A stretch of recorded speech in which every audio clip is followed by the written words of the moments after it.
Bienvenue. Nous allons voir aujourd'hui un petit package qui va nous rendre la vie un peu plus facile pour éviter tous ces if et ainsi de suite. Et avant ça, on va juste montrer un exemple. Voilà, comme test assertions testing. Donc ça, c'est ce qu'on a. Donc là, je vais prendre un petit... Je vais aller copier-coller quelque chose. Prendre ça.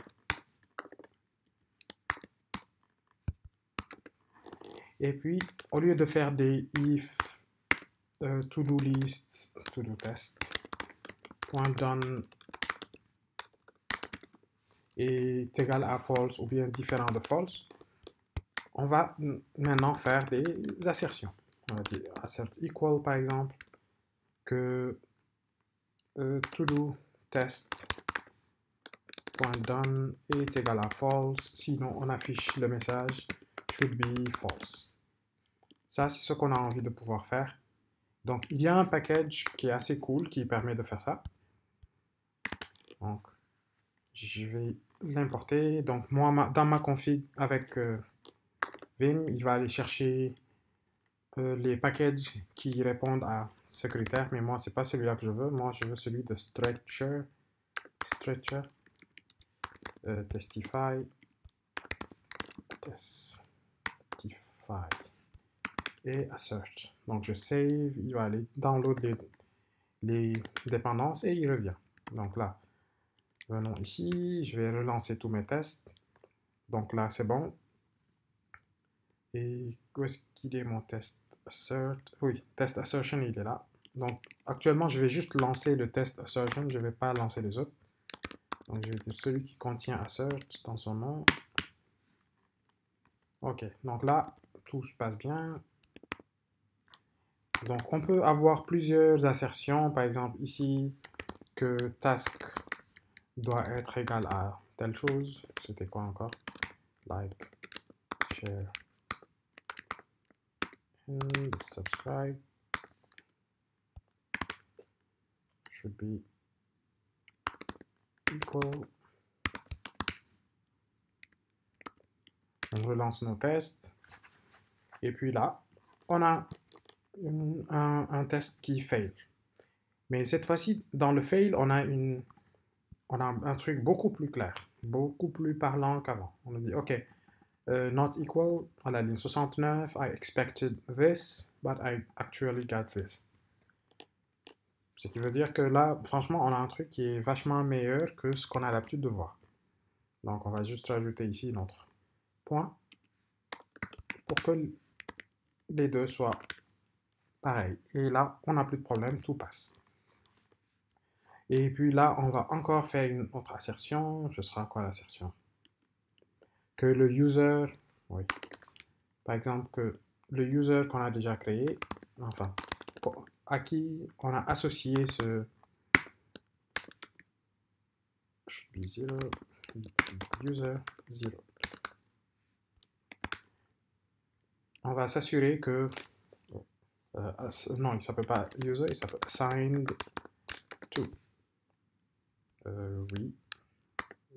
C'est pas ce que je veux. Assigned to. Donc, OK. Et on relance un peu notre truc. Le seul truc qui peut être pas super cool, c'est qu'à chaque fois, on est obligé de passer le T en premier argument, ce T là. On est obligé de le passer à assert equal. Donc, si on ne veut pas faire ça, on peut override le assert et on fait assert.new et on lui passe le T. Donc là, on a un nouvel objet qui permet de faire ça. Dès que j'enregistre, il va commencer à se plaindre. Non, il ne s'est pas plaint. Pourquoi? Il doit se plaindre parce que la signature n'est plus la même. On va voir pourquoi il ne s'est pas plaint tout à l'heure. Donc là, ça passe. Là, j'ai override le assert et je l'ai remplacé par un assert qui est basé sur le T. Et maintenant, au lieu de seulement faire des trucs comme assert.equal, on peut même dire, OK, celui-là, on sait qu'on veut qu'il soit false. Donc on va dire to do test dot done should be false. Donc il a un bon nombre de matchers qui permet de gérer beaucoup de cas. Donc par exemple là, on sait que celui-là il doit être 0. On va dire assert dot 0 to do tests dot assigned to assigned should be user 0.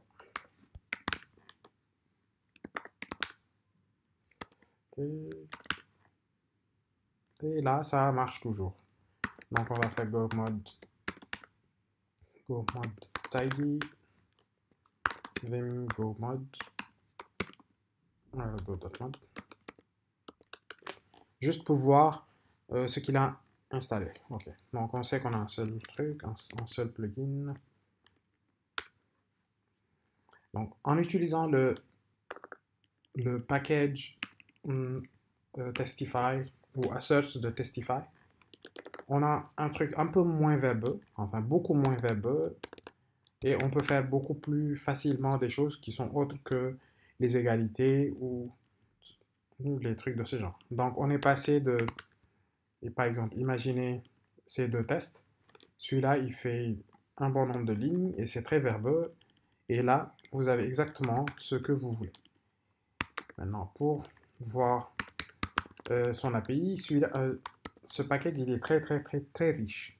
Donc, contains, empty, eventually, exactly. On peut aussi lui demander de fail et qu'on peut gérer facilement l'existence de fichiers, les égalités, enfin les comparables ou les comparaisons. Et aussi pour le HTTP, quand on veut tester les API HTTP. C'est vrai que dans nos prochains tests HTTP, on va utiliser d'abord le package net HTTP test avant de tester autre chose, avant d'utiliser d'autres packages. Donc, si vous voyez bien, l'API de ce truc est énorme. Elle est vraiment dense et elle permet de gérer presque tout ce que vous voulez gérer avec un test ou avec une librairie de test ou framework de test. Donc, c'était tout pour cette vidéo. C'était juste pour montrer que il y avait d'autres façons de faire que le if et le else. Et les packages, il y en a un bon nombre. Mais si vous allez sur github.com Stretcher, Testify ou pas, en tout cas sur Stretcher, vous allez voir qu'ils ont beaucoup de choses pour les tests. Donc, dans de prochaines vidéos, nous allons utiliser Jinko, GoOmega pour améliorer nos tests ou écrire des tests d'une autre manière au lieu de faire juste des asserts. On pourra faire des describe, context, when given, ainsi de suite. D'ici là, portez-vous bien.